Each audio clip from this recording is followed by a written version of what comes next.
Hello and welcome to the channel. Today we've got the Parkside 12v Cordless Ratchet.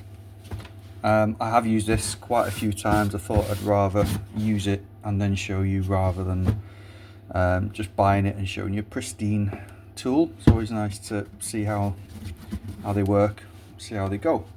So this is from Lidl and I paid £39.95 for it. Let's have a look and see what we have inside. So we've got the instructions as usual.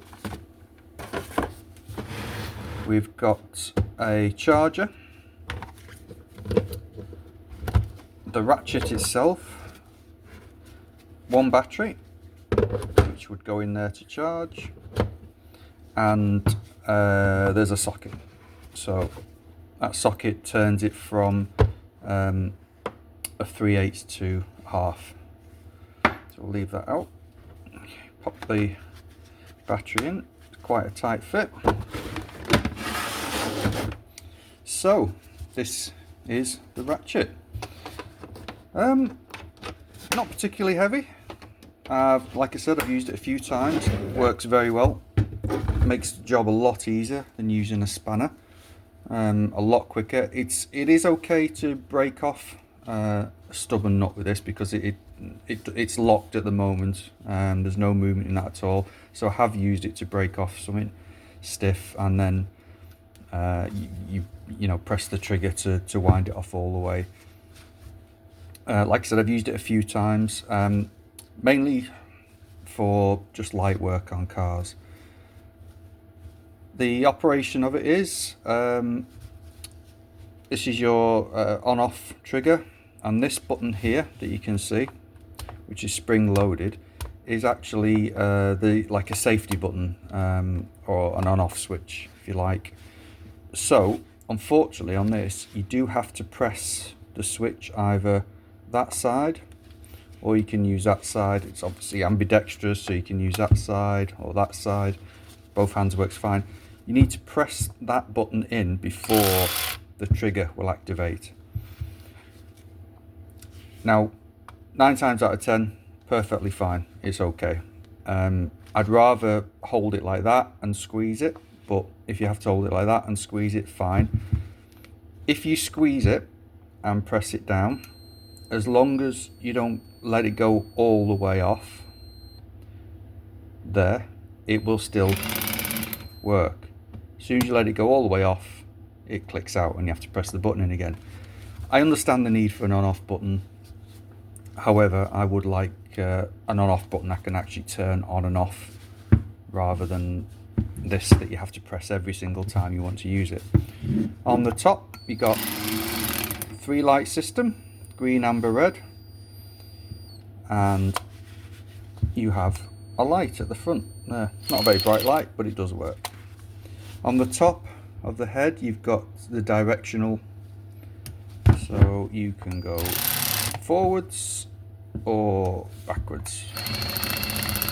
It would actually be nice if that was slightly bigger, just a little bit. It isn't the easiest thing to get hold of, especially if you're in a tight space and you just want to flick it back without taking the ratchet out. Average speed, quicker than a spanner. Like I said, it does help quite a lot. It's not a brushless motor. You can see the motor inside there. It's not brushless, this one. What would make it better? Well, a few things. This switch is a bugbear. It's a pain. What I think I might do is open it up. I think there's only six or seven screws. Open it up, and to me it looks like it's spring loaded. In fact, it must be spring loaded. So what I think I'll do is I'll take the spring out so that once I press it, it stays over that side. And that means that I don't need to press that each time. Either that, or I'll just take the switch out completely. Yes, it will void the warranty, and I don't recommend you do it unless you're not bothered about voiding the warranty. Second thing which would make it better is if you had 2 batteries or a bigger battery. I haven't had to charge this again. I've charged it once before I used it, and I've used it quite a few times. I'm yet to charge it again, but it would be nice to have either a bigger battery or a second battery. It does stand up on its end. If you had one of those batteries that had a flared base, it'd probably be a little bit sturdier. But on the whole, it's well made, plastic and rubber. It feels decent. The head could do with being a little bit longer, just to reach into smaller spaces, tighter spaces. I would like a longer head, and an adjustable head. If you could turn it 90 degrees, absolutely perfect. I wouldn't even mind paying more money for it if it had a longer head that turned 90 degrees. The issue I had with the way it's set up is I was working under a car last week. I was changing some handbrake cables. I had to remove the under tray. Now, the car was only on small ramps. I was reaching underneath, I was on my back, and I put the socket onto the bolt, and I couldn't reach the trigger. Now, ordinarily under the car, I'd just push it against the underneath of the car, which would activate the trigger and obviously unscrew the bolt, but you have to press these in. So I did have a bit of a job trying to reach in, press one of those, keep it pressed while I was pressing this up and keeping this on the bolt. So yes, get rid of the locking on-off switch, spring switch, whatever you want to call it.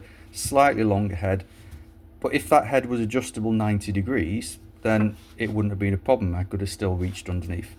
Only small issues, but you know, they could actually make this perfect if they wanted to. The sockets fit on nice and tight. It's perfectly fine. Socket that comes with it changes it from a 3/8 to a half. And I did actually buy another set of these US Pro adapters. So we go from half to 3/8, 3/8 to a half, 3/8 to a quarter, and a quarter to 3/8. So for this, 3/8 to a half, which is basically the same as that, and 3/8 to a quarter, I can use this. So it just means I can use all my different sockets on this ratchet.